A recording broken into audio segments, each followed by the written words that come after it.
अस्सलाम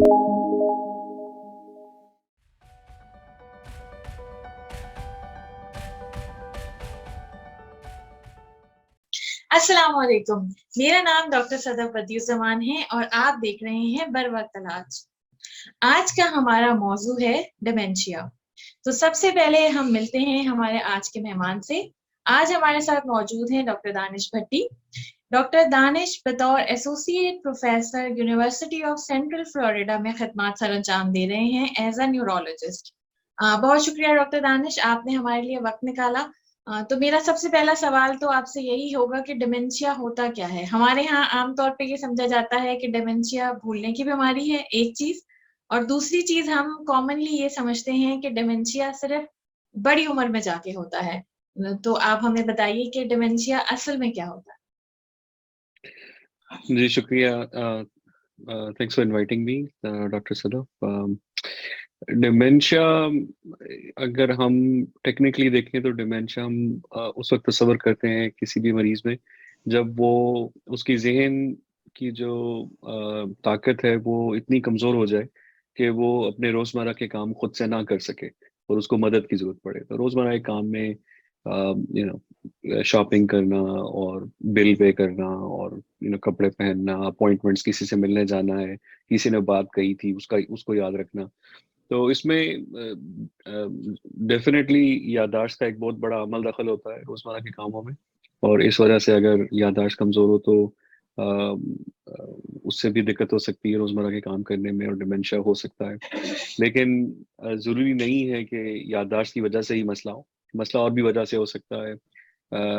एक मिसाल के तौर पे हमारे ज़हन में ये कुव्वत है, ताकत है कि हम तीन चार चीज़ों को इकट्ठा ज़हन में रख सकते हैं जो हमने बारी बारी करनी है। जैसे आप खाना पकाने लगे, आपको पता है कि आपने पहले क्या डालना है, फिर क्या डालना है, फिर उसके बाद क्या डालना है और कितनी देर वेट करना है। और ये जो इंफॉर्मेशन है वो आपके ज़हन में होती है जब आप कोई भी खाना बनाना या सालन बनाना शुरू करते हैं। और अगर आप ये भूल जाए, अगर आपका ज़हन उसको उस तरतीब से ना रख सके ज़हन में कि पहले क्या है फिर उसके बाद क्या है, और तो वो उसका डायरेक्ट याददाश्त से भी इससे ताल्लुक नहीं है। लेकिन वो भी डिमेंशिया में आ सकता है अगर आप रोजमर्रा के काम ना कर सके। इस वजह से एक और जो चीज़ है कि हमारी जहन में एक सीखने की कुवत होती है कि अगर घर में कोई नया टीवी आया है, उसका रिमोट है, तो हम बड़ी जल्दी सीख जाते हैं। अच्छा, इस रिमोट में ये बटन दबाना है तो ये चैनल आएगा, इससे आवाज़ ऊंची नीची होगी। और कई दफा जहन की अगर कमजोरी हो जाए और नई चीजें ना सीखी जा सके, नया रिमोट, नया फोन, तो वो भी डिमेंशिया के जुमरे में आता है क्योंकि आप रोजमर्रा के कामों में आपको अब मदद की जरूरत है। तो बाज़ औक़ात हम इसको दो बड़ी कह लें कैटेगरीज में या दो बड़े हिस्सों में डिवाइड करते हैं। वो मरीज जिनको डिमेंशिया याददाश्त की वजह से हो रहा है और वो मरीज जिनको डिमेंशिया और वजहों से हो रहा है, ना अनरिलेटेड टू या बगैर याददाश्त के मसलों के। मेमोरी लॉस और विदाउट मेमोरी लॉस, इसको हम डिवाइड करते हैं।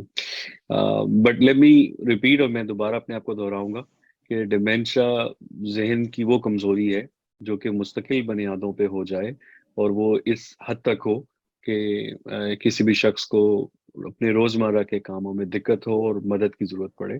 और और वो ऐसी इस वजह से नहीं है कि वो बेहोश हो गया है या कोई वक्ती तौर पे कोई मसला हुआ है।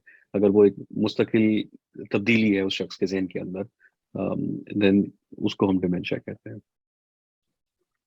बिल्कुल ठीक।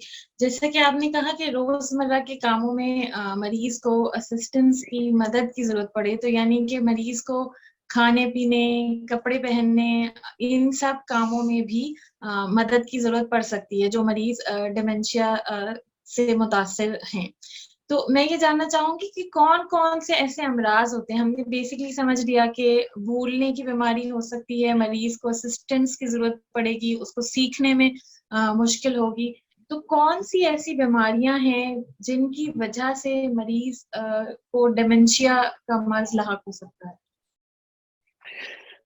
बिल्कुल सही। तो जो सबसे ज़्यादा कॉमन या आम वजह है डिमेंशिया की, उसको हम अल्जाइमर्स डिजीज कहते हैं। एक अंदाजे के मुताबिक बाहर की दुनिया में, मगरबी दुनिया में तकरीबन 65% लोगों में जो डिमेंशिया होता है वो अल्जाइमर्स की वजह से होता है।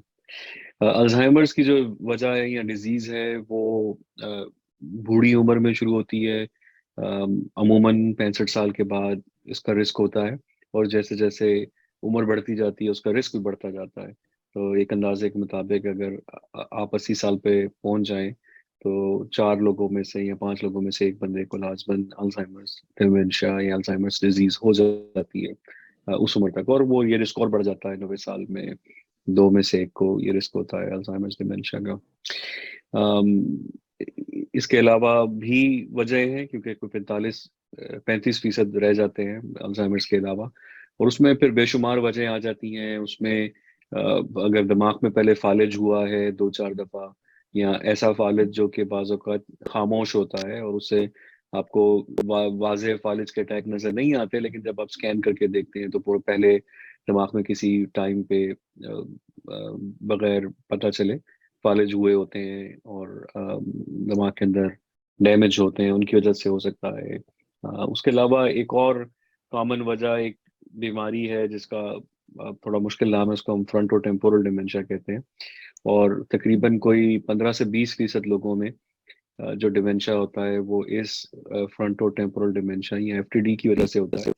और इसका नाम बेसिकली दिमाग के हिस्सों के ऊपर है। तो फ्रंटो मींस फ्रंटल लोब या सामने का हिस्सा दिमाग का, और टेम्पोरल्स मीन टेम्पोरल लोब या साइड का हिस्सा दिमाग का। तो ये 2 हिस्से जो कि अल्जाइमर्स में अमूमन इन पे असर नहीं होता। अल्जाइमर्स यूजुअली पीछे के हिस्से की बीमारी है दिमाग के।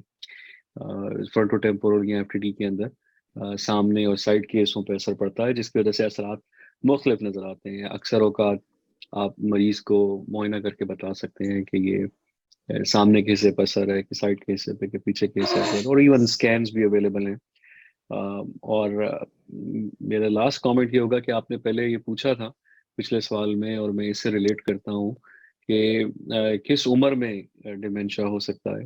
तो चूंकि सबसे आम डिमेंशिया अल्जाइमर्स है, इसलिए एक जनरल तासुर यही है कि ये बड़ी बूढ़ी उम्र पे जाके होता है, 70, 75, 80 साल की उम्र में, जो कि अल्जाइमर्स के लिए सही बात है। अल्जाइमर्स का जल्दी होना एक बहुत ही अनहोनी बात है। हो सकती है क्योंकि कुछ जीन्स भी हैं जो जेनेटिक अल्जाइमर्स कर सकते हैं, और 40 साल की उम्र में भी अल्जाइमर्स डिजीज हो सकती है, लेकिन वो बहुत अनहोना और बड़ा रेयर है।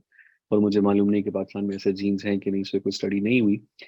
लेकिन जो दूसरे टाइप के डिमेंशियाज हैं जो कि कम होते हैं, कम तादाद में हैं, कुछ फीसद हैं, 1, 2, 5%, वो आपकी जल्दी उम्र में हो सकते हैं। लेकिन जल्दी उम्र से स्टिल मुराद आपकी 40 साल के बाद 45, 50, 55 साल की उम्र में होने को, डिमेंशिया होने को हम जल्दी कहते हैं, क्योंकि नॉर्मली ये 65-70 के बाद होता है।